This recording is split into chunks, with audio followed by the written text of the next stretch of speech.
வணக்கம். அனைத்து உறவுகளுக்கும் எனது இனிய காலை வணக்கத்தை தெரிவித்துக் கொள்கிறேன். உங்களிடத்தில் மிக முக்கியமான ஒரு ஜோதிட குறிப்பை பகிர்ந்து கொள்ள வருகிறேன். இதை நீங்கள் நல்ல முறையில் கவனித்துக் கொள்ள வேண்டும்.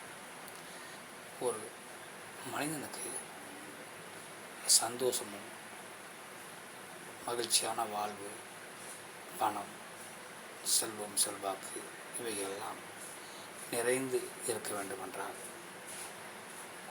எந்த மாதிரி அமைப்பு இருந்தால் அந்த சந்தோஷம், பணம், செல்வம், செல்வாக்கு எல்லாம் நிறைந்திருக்கும் என்பதை நாம் இப்போது பார்ப்போம்.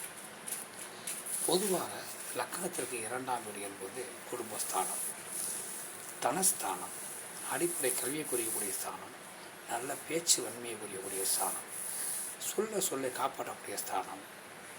இப்படிப்பட்ட இந்த ஸ்தானம் நன்றாக இருக்க வேண்டும் ஒரு ஜாதகத்தில்.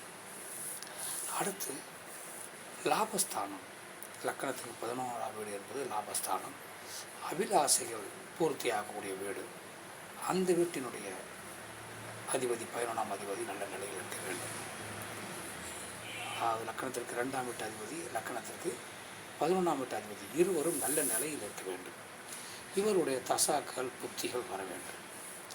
அப்படி வராவிட்டாலும் இந்த அதிபதிகளுடைய வீடுகளில் இருக்கக்கூடிய கிரகம் நல்ல நிலையில் இருக்க வேண்டும்.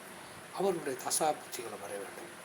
அப்படி இல்லாவிட்டாலும் இந்த அதிபதிகளால் லக்கணத்துக்கு 2ஆம் அதிபதி, லக்கணத்துக்கு 11ஆம் அதிபதி இவருடைய நட்சத்திர சாரங்களில் இருக்கக்கூடிய கிரகங்கள் நல்ல நிலையில் இருக்க வேண்டும். அவருடைய தசாக்கள் புத்திகள் வர வேண்டும்.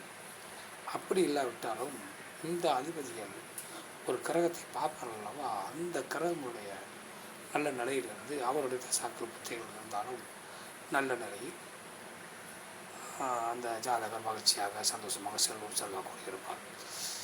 இப்படியெல்லாம் நாம் பலவாறு ஆய்வு செய்ய வேண்டும். மற்றவற்றை நாம் அடுத்த வீடியோ காண்போம். நன்றி, வணக்கம்.